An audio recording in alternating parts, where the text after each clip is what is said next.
Hello, bachcho. Let's see this question. The question says that which of the following components help maintain the osmotic pressure in a plant cell? Option A, plasma membrane. Option B, cytoplasm. Option C, cell wall. And option D, cell organelle.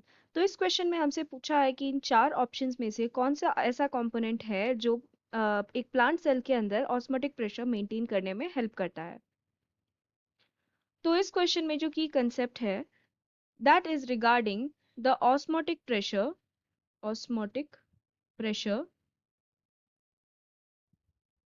in the plant cell. Okay, so सबसे पहले तो हम देखेंगे कि what is the meaning of osmotic pressure. So osmotic pressure is the pressure that is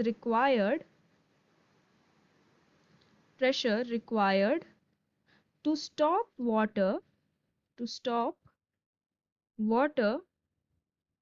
from from diffusing through a membrane by osmosis। ठीक है, तो ये इतना प्रेशर होता है जो एक किसी भी मेम्ब्रेन के वॉल में लग रहा होता है, इतना ज़्यादा प्रेशर कि वो क्या करेगा, जो उस मेम्ब्रेन के अंदर जितना भी पानी है उसे उस वॉल के थ्रू डिफ्यूज होने से रोक देगा। Okay, so that is known as the osmotic pressure. और इन चारों कंपोनेंट्स में जो ऑस्मोटिक प्रेशर एक्सर्ट करता है that is the cell wall.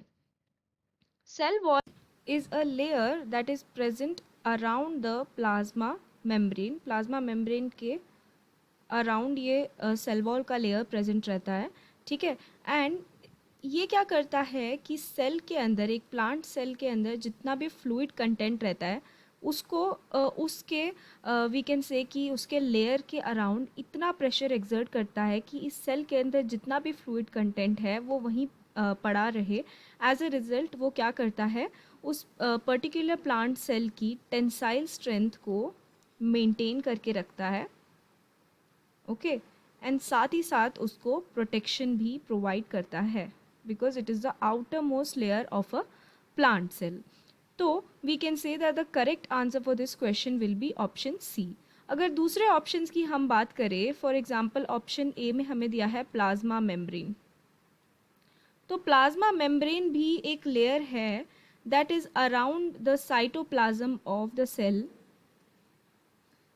but it does not involve in providing osmotic pressure to the plant cells। ठीक है, तो this will not be the correct answer, या it does not maintain the osmotic pressure. उसके बाहर वाला जो layer that is cell wall that is responsible. And cytoplasm क्या है, it is the semi fluid matrix, semi fluid matrix जो present रहता है जिसके अंदर सारे सारे जो सेल ऑर्गेनल्स है वो सस्पेंडेड रहते हैं। ओके, तो सेल ऑर्गेनल्स क्या हो जाएंगे, these are nothing but the components of a cell, for example nucleus, endoplasmic reticulum, ribosomes etcetera. So we can say that the correct answer for this question is option C. I hope you have understood it well. Best of luck.